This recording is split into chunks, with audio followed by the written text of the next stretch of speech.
So I have the methods for drawing or constructing parallel lines that I would teach. First year I taught this, I had a method, and I said this is the way you do parallel lines. And that's really kind of misleading because there are lots of ways to construct parallel lines. And I love it when I see all these different examples coming out of your imaginations. And what I'm going to do is show you my methods. I've got 3 or 4 maybe that I can rattle off. And I'm going to start with Kieran's, actually, because I think it was yours, right? That's the last one I looked at over there. Is that you or mine? I don't know. I can't remember. Definitely mine. You saw mine. Mine's I'll tell you what. Mine's the one that didn't go through P, but who's still parallel. Sam went through P, but was weird. You're like, whoa, I haven't seen that yet. Oh, so it was Sam's? I'm sorry, it was over there. Somebody showed me something cool. I couldn't remember who it was. And then I took his same idea and I did it, and it works perfectly. So Take some credit. maybe we'll call it a joint effort on your part. Yeah. So you did this. You put your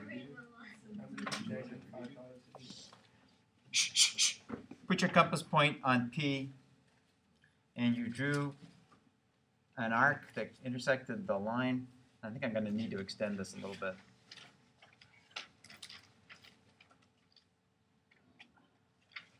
And then you measured that and made a duplicate over here. So you've got 3 uniformly spaced points. And I still have my compass distance set to this. So if I did this in reverse, I would end up with an intersection at P, which is not surprising because this is the distance I used to make that arc. And then the idea is I go over to this pair of points, which are spaced the same distance apart as these, and I make another. That's not how I did it. You did it wrong. Wait, hold on. How'd you get that mark up? That's how I did it. Yeah, that's how I did it. Oh. So it was from here to here, Yeah. copied it over here. Yeah. Wait, what? What way do you do it? Mine didn't go after 14. So what this actually does is if you imagine connecting these together with segments, you've got a triangle. And if you connect these together with segments, you have another triangle. And what do you think is true about these 2 triangles? They're equilateral. Not necessarily. They look like they're close to equal. Isosceles. They're isosceles. What else? So, shh, quiet down, folks.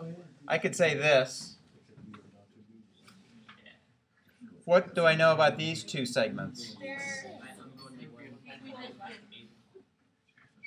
They're congruent. I just figured out how you did it. They're congruent. So, these 2 triangles actually are congruent triangles. And 2 congruent triangles will have congruent altitudes, which means that the distance from here to the line, which is the altitude, is the same as the distance from here to that line, also the altitude. So that's a working method. That's cool. That's not one that I normally teach, but I like it. Now we'll do another method.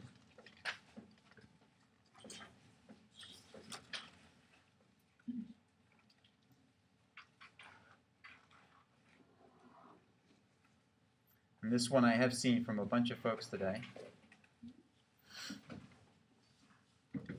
Start out by constructing a perpendicular through the line through point P.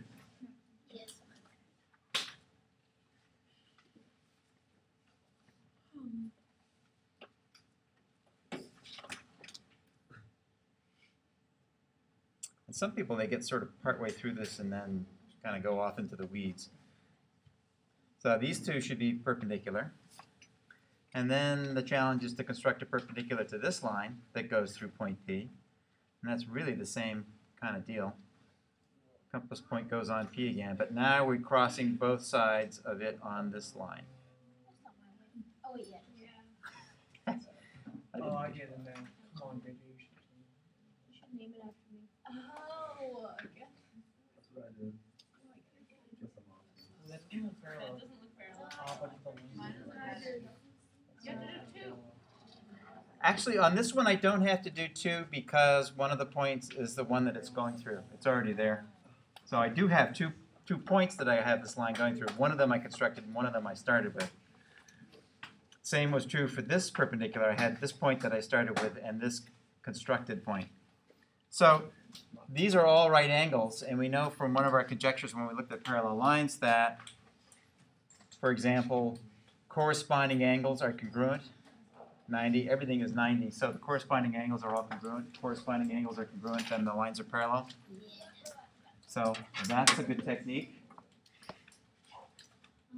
Let's try another one.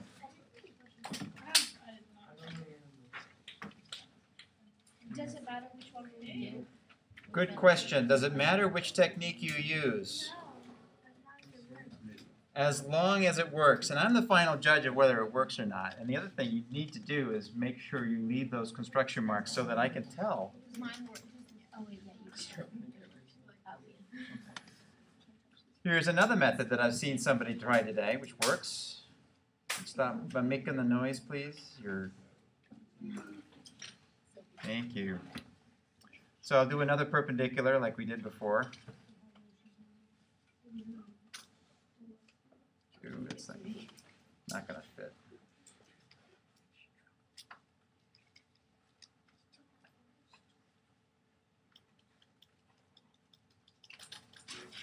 Now, do you remember what the shortest distance from a point to a line is on? Perpendicular bisector. 45 degrees. Almost. It's just the perpendicular. So there's no such thing as a bisector for this line, but there is a perpendicular. The shortest distance from P to the line is along this line.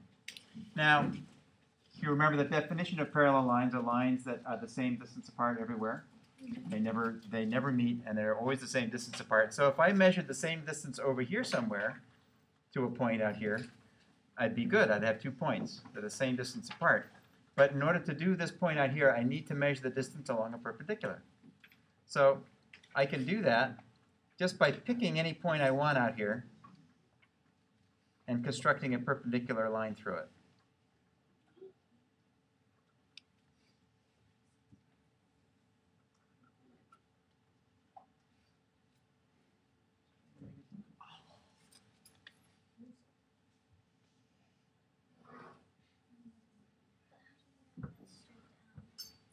So this is constructed to be perpendicular. This is constructed to be perpendicular. I know the distance from the line to the point along here is that. And I could transfer it over here. And there I've got 2 points that define my parallel line. That's not parallel. That was double parallel. How is it not parallel? I think that looks pretty parallel. I want to. Can I come up there and measure it? Last example.